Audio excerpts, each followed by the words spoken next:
രണ്ടാമത്തെ അവസരം വരുന്നത് രാജീവ് ഗാന്ധി മരിക്കുമ്പോഴാണ്. അപ്പോഴത്തേക്കും അതിൻ്റെ ഇടവേളയിൽ പ്രണബ് മുഖർജി കോൺഗ്രസ് പാർട്ടി വിട്ടുപോയി സ്വന്തം പാർട്ടി ഉണ്ടാക്കാൻ ശ്രമിച്ചു. അത് പുള്ളിയെന്നെ പറയും, ഞാനൊരു മാസ് ലീഡറല്ല, അതൊരു ദയനീയ പരാജയമായിരുന്നു. അവർ വെസ്റ്റ് ബംഗാൾ ഇലക്ഷൻസ് കണ്ടസ്റ്റ് ചെയ്തു, വളരെ മോശമായി പെർഫോം ചെയ്തു. അവസാനം പുള്ളി വീണ്ടും കോൺഗ്രസ് പാർട്ടിയിലേക്ക് തിരിച്ചു വന്നു. ആ ഘട്ടത്തിലാണ് രാജീവ് ഗാന്ധിയുടെ മരണം സംഭവിക്കുന്നത്. അപ്പോൾ രാജീവ് ഗാന്ധിയുടെ മരണം കഴിഞ്ഞ് വീണ്ടും ആരാണ് അടുത്ത പ്രധാനമന്ത്രി എന്നുള്ള ചോദ്യം ഉയർന്നപ്പോൾ ക്ലിയറായിട്ടൊരു ആൻസർ ഇല്ലായിരുന്നു, ഒരു ഇമ്മീഡിയറ്റ് സക്സസർ ഇല്ലായിരുന്നു രാജീവ് ഗാന്ധിക്ക്. ആരും പ്രതീക്ഷിക്കാത്ത ഒരു ടെററിസ്റ്റ് അറ്റാക്കിലാണ് അദ്ദേഹം മരിച്ചത്. അപ്പോഴാണ് ഞാൻ പൊളിറ്റിക്സിൽ നിന്നും റിട്ടയർ ചെയ്യുന്നു എന്ന് പറഞ്ഞ് ഡൽഹി വിട്ട് ആന്ധ്രയിലേക്ക് തിരിച്ചുപോയ നരസിംഹറാവുവിനെ വിളിച്ച് ഡൽഹിയിലേക്ക് വരുത്തി പ്രധാനമന്ത്രിയാക്കുന്നത്. അപ്പോൾ ആ ഘട്ടത്തിലും പ്രണബ് മുഖർജി പാർട്ടിയിലേക്ക് തിരിച്ചു വന്നിരുന്നു. പ്രണബ് മുഖർജി ആക്റ്റീവായിരുന്നു. അപ്പോൾ ആക്റ്റീവായിരുന്ന സീനിയറായിരുന്ന പല പോർട്ട്ഫോളിയോസും ഹോൾഡ് ചെയ്ത് ഇന്ദിരാഗാന്ധിയുടെ നമ്പർ 2 ആയിരുന്ന ആ ഒരു റെപ്യൂട്ടേഷനും പ്രസിഡൻറ്റുമുള്ള പ്രണബ് മുഖർജിയെ അവഗണിച്ചുകൊണ്ട് നരസിംഹറാവിനെ ഹൈദരാബാദിൽ നിന്ന് തിരിച്ചു കൊണ്ടുവന്ന് പ്രധാനമന്ത്രിയാക്കി. അതാണ് second time Pranab Mukherjee chance miss ചെയ്തത്. മൂന്നാമത്തെ പ്രാവശ്യം എന്ന് പറയുന്നത് UPA BJPയുടെ വാജ്പേയി ഗവൺമെൻറ്റിന് ശേഷം UPA ജയിച്ച് ഭരണത്തിൽ വന്ന് സോണിയാഗാന്ധിയാണ് അൺക്വസ്റ്റ്യൻ ലീഡർ എന്നെല്ലാവരും അംഗീകരിക്കുകയും എല്ലാവരും സോണിയാഗാന്ധി പ്രധാനമന്ത്രി ആകണം എന്ന് അവരോട് അഭ്യർത്ഥിച്ചു. പക്ഷെ അവരാകില്ല എന്ന ദൃഢനിശ്ചയത്തിൽ ഉറച്ചു നിന്നു. അവരുടെ രണ്ട് സൈഡിലും ഒരു വശത്ത് മൻമോഹൻ സിംഗും ഉണ്ടായിരുന്നു, മറുവശത്ത് പ്രണബ് മുഖർജിയും ഉണ്ടായിരുന്നു അന്നത്തെ ടെലിവിഷൻ സീൻസിലെല്ലാം.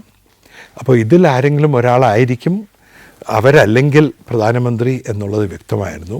പക്ഷെ ആ അവസരത്തിലും പൊളിറ്റിക്കലി സീനിയറായിരുന്ന പ്രണബ് മുഖർജിയെ ഇഗ്നോർ ചെയ്തുകൊണ്ട് ഡോക്ടർ മൻമോഹൻ സിംഗ്, ഒരു ഇക്കോണമിസ്റ്റും ടെക്നോക്രാറ്റും ആയിരുന്ന 1901 നരസിംഹറാവു ഗവൺമെൻറ്റിൽ മാത്രം ആദ്യമായി മിനിസ്റ്ററായി വന്ന മൻമോഹൻ സിംഗിനെ അവർ പ്രധാനമന്ത്രിയായിട്ട് തിരഞ്ഞെടുത്തു. മൻമോഹൻ സിംഗ് പ്രണബ് മുഖർജിയേക്കാൾ ജൂനിയറായിരുന്നു. പ്രണബ് മുഖർജി മിനിസ്റ്ററായിരുന്ന സമയത്ത് മൻമോഹൻ സിംഗ് ഫിനാൻസ് മിനിസ്ട്രിയിലെ ഒരു ഒഫീഷ്യലായിരുന്നു, ചീഫ് എക്കണോമിക് അഡ്വൈസറായിരുന്നു. എത്രയോ ജൂനിയറായിരുന്നു. എന്നിട്ടും പ്രണബ് മുഖർജി ഓവർലുക്ക് ചെയ്ത് മൻമോഹൻ സിംഗ് പ്രൈം മിനിസ്റ്ററായി. പ്രണബ് മുഖർജിക്ക് മൻമോഹൻ സിംഗിൻ്റെ കീഴിൽ ഫിനാൻസ് മിനിസ്റ്ററായിട്ട് വർക്ക് ചെയ്യേണ്ടി വരികയും ചെയ്തു. സോ അതാണ് തേർഡ് ടൈം പ്രണബ് മുഖർജി പ്രധാനമന്ത്രി ആകാനുള്ള ചാൻസ് ലൂസ് ചെയ്തു. അപ്പോൾ ഇതിനെക്കുറിച്ചെല്ലാം ഞാൻ അദ്ദേഹത്തോട് ചോദിച്ചിട്ടുണ്ട്. അദ്ദേഹം ഒരുപാട് ഹൃദയം തുറന്ന് എന്നോട് സംസാരിച്ചിട്ടുണ്ട്. ഞാൻ അദ്ദേഹത്തോട് ചോദിച്ചു, നിങ്ങൾക്ക് വിഷമമില്ലേ ഡോക്ടർ മൻമോഹൻ സിംഗിനെ ചൂസ് ചെയ്തതിൽ? അപ്പോൾ പുള്ളി പറയുന്നത് അതില്ല. ഡോക്ടർ മൻമോഹൻ സിംഗ് പൊളിറ്റിക്കലി ഞാനായിരുന്നിരിക്കും സീനിയർ, പക്ഷേ doctor Manmohan Singh was unscrupulously honest. പുള്ളിയുടെ പ്രിൻസിപ്പിൾസ്, പുള്ളിയുടെ ഒരു റെക്കോർഡ് എല്ലാവർക്കും അറിയാവുന്നതാണ്. ആ ഡോക്ടർ മൻമോഹൻ സിംഗിൻ്റെ ഒരു ചോയ്സ് ഒരിക്കലും എതിർക്കാൻ സാധിക്കില്ല, എനിക്കും എതിർക്കാൻ സാധിക്കില്ല. എനിക്ക് മൻമോഹൻ സിംഗിനോട് യാതൊരു പകയോ വിഷമോ വിദ്വേഷമോ ഇല്ല, എനിക്ക് ബഹുമാനം മാത്രമേ ഉള്ളൂ എന്ന് ഞാൻ അദ്ദേഹത്തോട് ചോദിച്ചിട്ടുണ്ട്. ഗാന്ധി കുടുംബം നിങ്ങളെ നെഗ്ലക്റ്റ് ചെയ്തു എന്നുള്ളൊരു ആരോപണമുണ്ടല്ലോ, അത് ശരിയാണോ? അദ്ദേഹം പറയും, ഞാൻ ഇന്ന് എന്തെങ്കിലും ആയിട്ടുണ്ടെങ്കിൽ അത് ഇന്ദിരാഗാന്ധി കാരണമാണ്. അന്നും അദ്ദേഹം വേറൊരു റീജിയണൽ പാർട്ടിയിൽ നിന്നാണ് അദ്ദേഹം കോൺഗ്രസിലേക്ക് വരുന്നത്.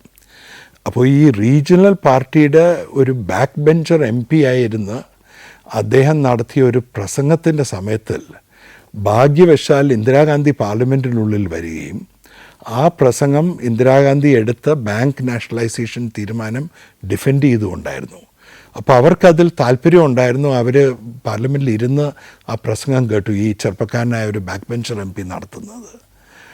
എന്നിട്ടാണ് അവർ അടുത്ത ദിവസം അന്വേഷിച്ച് പ്രണബ് മുഖർജിയാണ് ഈ പ്രസംഗം നടത്തിയതെന്ന് അറിഞ്ഞ് പ്രണബ് മുഖർജിയെ വിളിച്ച് വരുത്തി അവരുടെ ഓഫീസിൽ അദ്ദേഹത്തെ അഭിനന്ദിച്ച് അങ്ങനെയാണ് അദ്ദേഹം ഇന്ദിരാഗാന്ധി ആദ്യം മീറ്റ് ചെയ്യുന്നത്. അതിനുശേഷം അദ്ദേഹത്തിൻ്റെ പാർട്ടി കോൺഗ്രസുമായി ലയിച്ച് അദ്ദേഹവും കോൺഗ്രസ് MP ആയി. അപ്പോൾ ഇന്ദിരാഗാന്ധി അദ്ദേഹത്തെ ഫിനാൻസ് മിനിസ്റ്ററായി ക്ഷണിച്ച് അദ്ദേഹത്തെ ഫിനാൻസ് മിനിസ്റ്ററാക്കി. അപ്പോൾ അദ്ദേഹം പറയുന്നത്, ഞാൻ ഇന്ന് എന്തെങ്കിലും ആണെങ്കിൽ അത് ഇന്ദിരാഗാന്ധി കാരണമാണ്.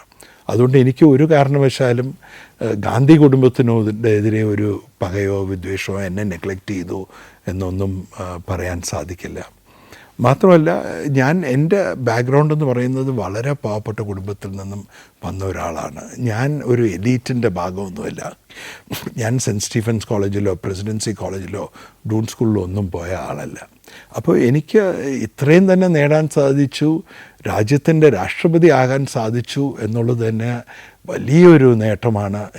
ഇതിനേക്കാൾ this country has given more to me than I have given to the country എന്നാണ് അദ്ദേഹം ആവർത്തിച്ച് പറഞ്ഞ ഒരു കാര്യം. ഈ രാജ്യം ഞാൻ ആ രാജ്യത്തിന് നൽകിയതിനേക്കാൾ എത്രയോ കൂടുതൽ തന്നിട്ടുണ്ട്.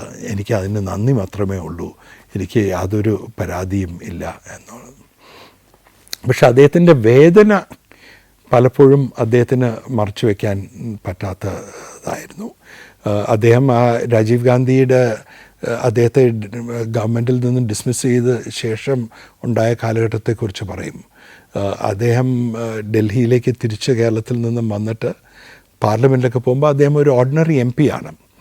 പക്ഷേ സെൻട്രൽ ഹാൾ ഓഫ് പാർലമെൻറ്റിൽ ഇരിക്കുമ്പോൾ അദ്ദേഹത്തിനോട് അടുത്ത് വന്നിരുന്ന് സംസാരിക്കാൻ പോലും മറ്റ് കോൺഗ്രസ് MP-മാർ തയ്യാറല്ലായിരുന്നു. അവർ ഭയപ്പെട്ടിരുന്നു. ഇദ്ദേഹത്തോട് സംസാരിക്കുന്നത് കണ്ടാൽ രാജീവ് ഗാന്ധി ദേഷ്യപ്പെടുമോ, എന്തെങ്കിലും പ്രശ്നങ്ങളുണ്ടാകുമോ എന്നെല്ലാം വിചാരിച്ച്.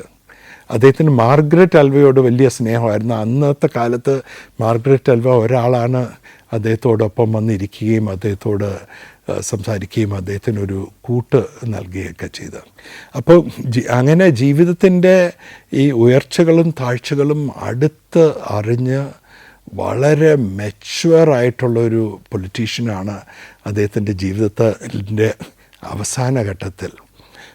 ശരി, എൻ്റെ രാഷ്ട്രീയ ജീവിതം മതിയായി, ഇനി ഞാൻ പ്രധാനമന്ത്രിയൊന്നും ആകാൻ പോകുന്നില്ല, അങ്ങനെയാണെങ്കിൽ ഒരു രാഷ്ട്രപതിയായിട്ടെങ്കിലും ഞാൻ എൻ്റെ പൊളിറ്റിക്കൽ ജീവിതം അവസാനിപ്പിക്കട്ടെ എന്ന് പറഞ്ഞ് അദ്ദേഹം ആ രാഷ്ട്രപതി ആകാനുള്ള ഒരു തീരുമാനമെടുത്തത്. ഇന്നും രാഷ്ട്രീയത്തിൽ അവശേഷിക്കുന്ന ഒരു ചോദ്യം, ഇന്നും എന്നോട് പലരും ചോദിക്കുന്ന ഒരു ചോദ്യം, പ്രണാബ് മുഖർജി രാഷ്ട്രപതി ആയ ആ ഘട്ടത്തിൽ പ്രണാബ് മുഖർജിക്ക് പകരം ഡോക്ടർ മൻമോഹൻ സിംഗിനെ രാഷ്ട്രപതിയാക്കുകയും പ്രണാബ് മുഖർജിയെ പ്രധാനമന്ത്രിയാക്കുകയും ചെയ്തിരുന്നാൽ ഇന്ത്യൻ രാഷ്ട്രീയത്തിന് വലിയൊരു വ്യത്യാസമുണ്ടാകുമായിരുന്നു. പ്രണാബ് മുഖർജിക്ക് കോൺഗ്രസ് പാർട്ടിയുടെ തകർച്ച തടയുവാൻ സാധിക്കുമായിരുന്നു. മോദിയുടെയും BJP-യുടെയും വരവ് തടയാൻ സാധിക്കുമായിരുന്നു എന്നുള്ളത് നമ്മുടെ ചരിത്രത്തിലെ വലിയൊരു ചോദ്യമാണ്. അതിന് ക്ലിയറായിട്ടുള്ള ഒരു ഉത്തരമില്ല. എന്തു പറഞ്ഞാലും പ്രണാബ് മുഖർജി എന്നും അഭിമാനിച്ചിരുന്നത് അദ്ദേഹത്തിൻ്റെ പാർലമെൻറ്റിലെ കഴിവിനെ കുറിച്ചാണ്. തീർച്ചയായും പ്രണാബ് മുഖർജി പൊളിറ്റിക്കൽ ലീഡറായിട്ട് കണ്ടിന്യൂ ചെയ്തിരുന്നെങ്കിൽ പാർലമെൻറ്റിൽ വളരെ ഇഫക്റ്റീവായൊരു ഒപ്പോസിഷൻ പ്രൈം മിനിസ്റ്റർ മോദിയുടെ ആദ്യത്തെ ടേമിൽ ഉണ്ടായിരുമായിരുന്നു. പ്രണാബ് മുഖർജി മരിക്കുന്നതുവരെ ആക്റ്റീവ് പാർലമെൻറ്റേറിയനായി തുടർന്നേനെ വളരെ ശക്തമായ ഒരു ഒപ്പോസിഷൻ അദ്ദേഹത്തിന് ബിൽഡ് ചെയ്യാൻ സാധിച്ചിരുന്നു എന്നുള്ളത് ഉറപ്പാണ്. പക്ഷേ അദ്ദേഹം ആ ഒരു ഇലക്ഷനിൽ കോൺഗ്രസ്സിന് ജയിക്കാൻ സാധിച്ചിരുന്നു. കോൺഗ്രസിൻ്റെ തകർച്ച എത്ര ഡീപ്പായിരുന്നു, കോൺഗ്രസ്സിനെതിരെ വന്ന ആ ആരോപണങ്ങൾ ജനങ്ങളുടെ ഇടയിൽ വളരെ പോപ്പുലറായിരുന്നു. ഇതെല്ലാം കാരണം ആ ഇലക്ഷൻ്റെ റിസൾട്ട്സിന് മാറ്റമുണ്ടാകുമായിരുന്നു എന്നുള്ളതിന് നമുക്കാർക്കും ഒരു ക്ലിയറായിട്ടൊരു ഉത്തരം പറയാൻ സാധിക്കില്ല. ഒരു കാര്യം കൂടി പറഞ്ഞു തുടങ്ങട്ടെ. അദ്ദേഹം ഇന്ദിരാഗാന്ധിയെ എന്നും സ്നേഹത്തോട് ഓർത്തിരുന്ന പോലെ അദ്ദേഹം പറഞ്ഞിരുന്നത്, ഈ പാർലമെൻറ്റാണ് എന്നെ ഞാനാക്കിയത്. ഞാൻ ചെറുപ്പത്തിൽ പാർലമെൻറ്റിലേക്ക് വന്നപ്പോൾ തൊട്ട് അവസാനം വരെ എൻ്റെ ജീവിതത്തിലെ ഏറ്റവും സന്തോഷമുള്ള സമയങ്ങൾ പാർലമെൻറ്റിനുള്ളിലാണ് ചിലവാക്കിയിരുന്നത്. എനിക്ക് എപ്പോഴെങ്കിലും ഫ്രീ ടൈം ഉണ്ടെങ്കിൽ ഞാൻ പാർലമെൻറ്റിൽ ചെന്നിരിക്കും. പാർലമെൻറ്റിലെ ഡിബേറ്റ്സും റിപ്പാർട്ടിയും ആ വാദപ്രതിവാദങ്ങളാണ് എനിക്ക് ഏറ്റവും സന്തോഷം നൽകിയിട്ടുള്ളത്. അവിടെയാണ് ഞാൻ ഏറ്റവും കൂടുതൽ കോൺട്രിബ്യൂട്ട് ചെയ്തിട്ടുള്ളത്. അദ്ദേഹം സ്വയം LK അദ്വാനിയായിട്ട് കമ്പയർ ചെയ്യുമായിരുന്നു. LK അദ്വാനിക്ക് എന്നെക്കാൾ പ്രായം കൂടുതലുണ്ട്. എന്നാൽ പാർലമെൻറ്റിൽ ഞാനാണ് കൂടുതൽ സമയം ചിലവാക്കിയിട്ടുള്ളത്. എൻ്റെ അത്രയും കാലാവധി പാർലമെൻറ്റിൽ സ്പെൻഡ് ചെയ്തിട്ടുള്ള വേറെ ആരുമില്ല. അദ്ദേഹം പുതിയതായി വരുന്ന MP-മാരോട് പറയും, നിങ്ങളെന്നും പാർലമെൻറ്റിൽ പോകണം, സെഷൻ ഉള്ളപ്പോൾ പരമാവധി പ്രസംഗിക്കാനും ചോദ്യങ്ങൾ ചോദിക്കാനും ശ്രമിക്കണം. അവസരം കിട്ടിയില്ലെങ്കിൽ കുറിപ്പുകൾ എഴുതി സ്പീക്കറിന് അറിയിക്കണം, സ്പീക്കറിന് കൊടുക്കണം. അപ്പോൾ സ്പീക്കറിന് നിങ്ങൾ ഇതിലെല്ലാം ഇൻട്രസ്റ്റ് എടുക്കുന്ന ഒരാളാണ് എന്ന് അറിയാൻ സാധിക്കും. പിന്നീട് ബാക്കി അവിടെ നടക്കുന്ന ഡിബേറ്റ്സ് എല്ലാം ക്ലോസ് ആയിട്ട് കേട്ടുകൊണ്ട് അതിന് ഫോളോ അപ്പ് ആയിട്ട് അതിന് സപ്ലിമെൻ്ററി ആയിട്ട് എങ്ങനെ നിങ്ങൾക്കും ഇൻ്റർവ്യൂ ചെയ്യാനായിട്ട് നിങ്ങൾ ശ്രമിക്കണം എന്നെല്ലാം ഒരുപാട് പ്രാക്ടിക്കൽ ടിപ്സ് അദ്ദേഹം എല്ലാ MPസിനും കൊടുക്കുമായിരുന്നു. Djibouti, Fiji, Lebanon, Ethiopia, Armenia. സഞ്ചാരം വോളിയം നമ്പർ 17. ഫുൾ HD-യിലുള്ള ഈ അപൂർവ ദൃശ്യയാത്രാ വിവരണ ശേഖരം സ്വന്തമാക്കാൻ സഞ്ചാരം എന്ന് SMS ചെയ്യൂ. ഫോൺ 9995 444 222. ശ്രീ പ്രണബ് മുഖർജിയുടെ രാഷ്ട്രീയ ജീവിതം ഒരു വശത്തുണ്ടായിരുന്നെങ്കിലും മറുവശത്ത് അദ്ദേഹത്തിൻ്റെ പേഴ്സണൽ ജീവിതവും വളരെ രസകരമായിരുന്നു. എന്നെ സംബന്ധിച്ചോളം എന്നെ ഒരു അച്ഛൻ്റെ വാത്സല്യത്തോടു കൂടിയാണ് അദ്ദേഹം എന്നോട് പെരുമാറിയിരുന്നത്, എനിക്ക് സ്നേഹം നൽകിയിരുന്നത്. അദ്ദേഹം കറപുരളാത്ത സെക്യുലറിസ്റ്റായിരുന്നു. അദ്ദേഹത്തിന് ഈ ഇന്ത്യയിൽ കമ്മ്യൂണൽ ടെൻഷൻസ് ഉണ്ടാവുന്നു, കമ്മ്യൂണൽ ഡിസ്റ്റർബൻസസ് ഉണ്ടാവുന്നു, അല്ലെങ്കിൽ അറ്റാക്സ് മൈനോറിറ്റീസ് ഉണ്ടാവും എന്നൊക്കെ പറയുമ്പോൾ വളരെ അപ്സെറ്റ് ആവും. അദ്ദേഹത്തിൻ്റെ പല പ്രസംഗങ്ങളിലും അദ്ദേഹം ബംഗാളിലെ ദസറയ്ക്കും ദുർഗാപൂജയ്ക്ക് ചെയ്യുന്ന ആ ദുർഗയുടെ ഇമേജിനെ കൂട്ടി ചെയ്തിട്ട് അദ്ദേഹം പറയും, അതിൽ നോക്കൂ എത്ര വ്യത്യസ്തമായ കാര്യങ്ങളാണ് ഒരു പ്രതിമയ്ക്കുള്ളിൽ ഉൾക്കൊള്ളുന്നത്. അതുപോലെയാണ് ഇന്ത്യ, നമ്മുടെ ഡൈവേഴ്സിറ്റിയാണ് നമ്മുടെ ഏറ്റവും വലിയ സ്ട്രെങ്ത് എന്ന് അദ്ദേഹം ആവർത്തിച്ച് പറയുമായിരുന്നു. എന്നാൽ സ്വന്തം ജീവിതത്തിൽ അദ്ദേഹം വളരെ റിലീജിയസ് ആയിരുന്നു. എന്നും രാവിലെ എണീറ്റാൽ അദ്ദേഹത്തിൻ്റെ ഒരു ചെറിയൊരു പൂജാ റൂമുണ്ടായിരുന്നു. അദ്ദേഹത്തിൻ്റെ പൂർവികന്മാർ പ്രാർത്ഥിച്ച് വന്ന ഒരു സാലഗ്രാമമുണ്ടായിരുന്നു. അദ്ദേഹം രാവിലെ പൂജ ചെയ്യാതെ ഒരു കാര്യവും ചെയ്യില്ല. അദ്ദേഹത്തിൻ്റെ മോർണിംഗ്സ് കംപ്ലീറ്റ്ലി ഡെഡിക്കേറ്റഡ് ടു അദ്ദേഹത്തിൻ്റെ പൂജ. രാവിലെ ഒരു 9:30-10 മണി വരെ എത്ര വലിയ സംഭവം ഉണ്ടായിരുന്നാലും അദ്ദേഹത്തെ ഡിസ്റ്റർബ് ചെയ്യാൻ പാടില്ല. അദ്ദേഹം ആ ഒരു രാവിലത്തെ കർമ്മങ്ങളെല്ലാം പൂർത്തീകരിച്ചിട്ടേ അദ്ദേഹം ബാക്കി ഔദ്യോഗിക ജീവിതം തുടങ്ങിയുള്ളതായിരുന്നുള്ളൂ. അതുകൂടാതെ അദ്ദേഹം അമ്പലങ്ങളിൽ ഒരുപാട് ഇഷ്ടപ്പെടുന്ന ആളായിരുന്നു.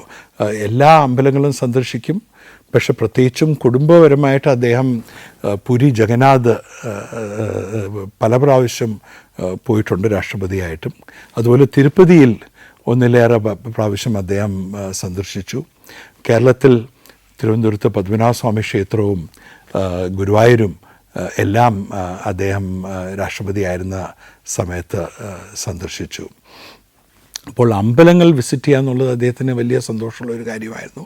എന്നാൽ അതുപോലെ തന്നെ അദ്ദേഹം അജ്മീറിലെ മൊയ്നുദ്ദീൻ ചിസ്റ്റിയുടെ ദർഗയിൽ പോയിട്ടുണ്ട്. പല ചർച്ചസ് വിസിറ്റ് ചെയ്യും. അദ്ദേഹത്തിന് മറ്റൊരു എല്ലാ മതങ്ങളും ഒന്നാണ് എന്ന വിശ്വാസം തന്നെയായിരുന്നു. പക്ഷേ അദ്ദേഹത്തിൻ്റെ പേഴ്സണൽ ചോയ്സ് ആ ഒരു ഹിന്ദുയിസമായിരുന്നു എന്നുള്ളതാണ്. പിന്നെ അവരുടെ ആ ഒരു ആൻസിസ്റ്റേഴ്സായിട്ട് ഒരു വലിയൊരു ട്രഡീഷനും ഉണ്ടായിരുന്നു. എനിക്ക് ഓർമ്മയുണ്ട്, കേരളത്തിൽ നിന്നുമുള്ള ഗുരു ശ്രീയം അദ്ദേഹത്തിൻ്റെ ഒരു നാഷണൽ വാക്ക് ഫോർ പീസിൻ്റെ ഭാഗമായി രാഷ്ട്രപതി ഭവനിൽ വരികയും പ്രണബ് മുഖർജിയെ കാണുകയും ചെയ്തിരുന്നു. അപ്പോൾ ശ്രീയമ്മിൻ്റെ ഗുരുവിൻ്റെ ഗുരു പ്രണബ് മുഖർജിയുടെ ഫാദറിൻ്റെയും ഗുരുവായിരുന്നു ലാഹിരി മഹാഷേ എന്ന് പറഞ്ഞ ഒരു ബംഗാളി. അതിൽ അവർ രണ്ടുപേരും വളരെയധികം സന്തോഷിച്ച് വളരെ ഡീപ്പായിട്ടൊരു ഫിലോസോഫിക്കൽ ഡിസ്കഷനൊക്കെ നടത്തുകയുണ്ടായി. ഒരിക്കൽ മലയാള മനോരമയുടെ ലീഡേഴ്സും അവരുടെ ഒരു വേദങ്ങളെക്കുറിച്ച് ഇറക്കിയ ഒരു പുതിയൊരു റെക്കോർഡിങ്ങിൻ്റെ ഒരു കോപ്പി പ്രണബ് മുഖർജി കൊണ്ട് റിലീസ് ചെയ്യണം എന്ന് പറഞ്ഞു. അപ്പോൾ അത് റിസൈറ്റ് ചെയ്ത് ആ ഒരു ആചാര്യനും അവരുടെ കൂടെ വന്നിട്ടുണ്ടായിരുന്നു. അപ്പോൾ അവർ രാഷ്ട്രപതി ഭവനിൽ ചെന്ന് അപ്പോൾ പ്രണബ് മുഖർജി ചോദിച്ചു, ഓക്കെ ഇത് റെക്കോർഡിംഗ് ഒക്കെ കൊള്ളാം, ഞാൻ സന്തോഷത്തോടുകൂടി റിലീസ് ചെയ്യാം, പക്ഷേ നിങ്ങളൊന്ന് ആ വേദങ്ങൾ ചൊല്ലിക്കേൾപ്പിക്കാമോ? അപ്പോൾ കേരളത്തിൽ നിന്നും വന്ന ആചാര്യന് രാഷ്ട്രപതി ഭവനിൽ പ്രസിഡന്റ് മുമ്പേ കസേരയിലിരിക്കുകയാണ്. അപ്പോൾ അദ്ദേഹം ആകെ ഒരു അസ്വസ്ഥൻ. അദ്ദേഹത്തിന് തറയിലിരുന്ന് വേദം ചൊല്ലിയാണ് ശീലം. പിന്നെ പ്രണബ് മുഖർജിയുടെ അനുവാദം മേടിച്ചുകൊണ്ട് കസേരയിൽ തന്നെ മുകളിലിരുന്ന് അദ്ദേഹം വേദം ചൊല്ലി കേൾപ്പിച്ചു. അപ്പോൾ എല്ലാ ഈ മതങ്ങളോടും അതിയായ ബഹുമാനം ഉണ്ടായിരുന്നു അദ്ദേഹത്തിന്. എല്ലാവരോടും ഒരുപോലെ ഇടപെടും. പക്ഷേ സ്വന്തം കാര്യത്തിൽ വളരെ അദ്ദേഹത്തിൻ്റെ ആ ഒരു ഡിസിപ്ലിൻ എന്നും മെയിൻറ്റെയിൻ ചെയ്തിരുന്നു. അതുപോലെ യാത്ര ചെയ്യുക, ഫുഡ് കഴിക്കുക എന്നുള്ളതെല്ലാം അദ്ദേഹത്തിന് വളരെ ഇഷ്ടമുള്ള കാര്യമായിരുന്നു. ബംഗാളി എന്ന നിലയ്ക്ക് അദ്ദേഹത്തിന് ഫിഷ് വളരെയധികം താല്പര്യമുണ്ടായിരുന്നു. കേരളത്തിലെ കേരള ഫുഡും കേരള ഫിഷുമെല്ലാം നന്നായി അറിയാം. ഞാൻ ഉണ്ടായിരുന്ന ആ സമയത്ത് എൻ്റെയും കൂടെ ഇടപെടലോടുകൂടി പ്രണബ് മുഖർജി രാഷ്ട്രപതി ഭവൻ കണ്ടിട്ടുള്ള ഏറ്റവും വലിയ ഒരു ഓണാഘോഷം സംഘടിപ്പിക്കുകയുണ്ടായി. അത് കേരള ഗവൺമെൻറ് സഹകരണത്തോടു കൂടിയാണ് സംഘടിപ്പിച്ചത്. ശ്രീ പിണറായി വിജയൻ ചീഫ് മിനിസ്റ്ററായ ആദ്യത്തെ ടേമിന് ശേഷമാണ് ആ ഓണാഘോഷം ഉണ്ടായത്. നേരത്തെ പ്രസിഡന്റ് കെ ആർ നാരായണൻ്റെ സമയത്ത് ഓണാഘോഷങ്ങൾ ഉണ്ടാവുമായിരുന്നു, പക്ഷേ അത് ചെറിയ രീതിയിലായിരുന്നു സംഘടിപ്പിച്ചിരുന്നത്. പക്ഷേ ഇത് രാഷ്ട്രപതി ഭവൻ്റെ ഓഡിറ്റോറിയത്തിൽ കേരള ചീഫ് മിനിസ്റ്റർ, എല്ലാ ക്യാബിനറ്റ് മിനിസ്റ്റേഴ്സ്, കേരള ഹൈക്കോടതി ആക്ടിംഗ് ചീഫ് ജസ്റ്റിസ്, എല്ലാ ജഡ്ജിമാർ, കേരള ഗവർണർ സദാശിവം, പിന്നെ ഡൽഹിയിലുള്ള എം പിമാർ, കേരളവുമായി കണക്റ്റഡ് ആയിട്ടുള്ള ലീഡേഴ്സ്, പ്രകാശ് കരാട്ട്, സീതാറാം യെച്ചൂരി പോലുള്ള ആൾക്കാർ, എല്ലാവരും കേരളവുമായിട്ട് ബന്ധമുള്ള ആരൊക്കെ കിട്ടാൻ പറ്റുമോ അവരെല്ലാവരെയും ക്ഷണിച്ചുകൊണ്ട് അവിടുത്തെ പ്രധാനപ്പെട്ട മലയാളി അസോസിയേഷൻസിൻ്റെ അംഗങ്ങൾ, ശ്രീ പ്രൊഫസർ ഓംജേരിയെ പോലുള്ള ബുദ്ധിജീവികൾ, ഇവരെല്ലാവരെയും ഉൾപ്പെടുത്തിക്കൊണ്ട് വളരെ വലിയൊരു ഓണാഘോഷം സംഘടിപ്പിച്ചു. ഗംഭീരമായൊരു കലാപരിപാടി ഉണ്ടായിരുന്നു, ഒരു സദ്യ ഉണ്ടായിരുന്നു. ആൻഡ് സദ്യ നടന്നുകൊണ്ടപ്പോൾ കേരളത്തിലെ ഒരു തറവാടിലെ കാരണവൻ എന്ന പോലെ പ്രണബ് മുഖർജി ചുറ്റും നടന്ന് നിങ്ങളെല്ലാവരും ഭക്ഷണം കഴിച്ചോ, നിങ്ങൾ എൻ്റെ ഗസ്റ്റാണ്, it is my duty to make sure that you all eat well എന്ന് പറഞ്ഞ് ഓടി നടന്ന് എല്ലാവരെയും കാണുകയും അവരോട് വർത്തമാനം പറയുകയും അവരെല്ലാവരും നന്നായി ആ ഓണസദ്യ കഴിച്ചു ആസ്വദിച്ചു എന്ന് ഉറപ്പ് വരുത്തിയിട്ടേ അദ്ദേഹം അവിടുന്ന് ആ ഓഡിറ്റോറിയത്തിൽ നിന്നും വിട പറഞ്ഞുള്ളൂ. അതുകൊണ്ട് ഒരുപാട് മാനുഷിക മൂല്യങ്ങൾ നിറഞ്ഞു നിൽക്കുന്ന ഒരു വ്യക്തിയായിരുന്നു ശ്രീ പ്രണബ് മുഖർജി. പ്രണബ് മുഖർജിയുടെ കാലഘട്ടത്തിൽ രാഷ്ട്രപതി ഭവനിൽ വരുന്ന ഒരുപാട് വിസിറ്റേഴ്സിന് എനിക്ക് പരിചയപ്പെടാൻ അവസരമുണ്ടായിരുന്നു. അതിലൊന്ന് ദലായ് ലാമയായിരുന്നു. ദലായ് ലാമ വന്നപ്പോൾ തന്നെ അവിടെ ഒരുപാട് ബുദ്ധിസം സംബന്ധമായ ചിത്രങ്ങളുണ്ട്.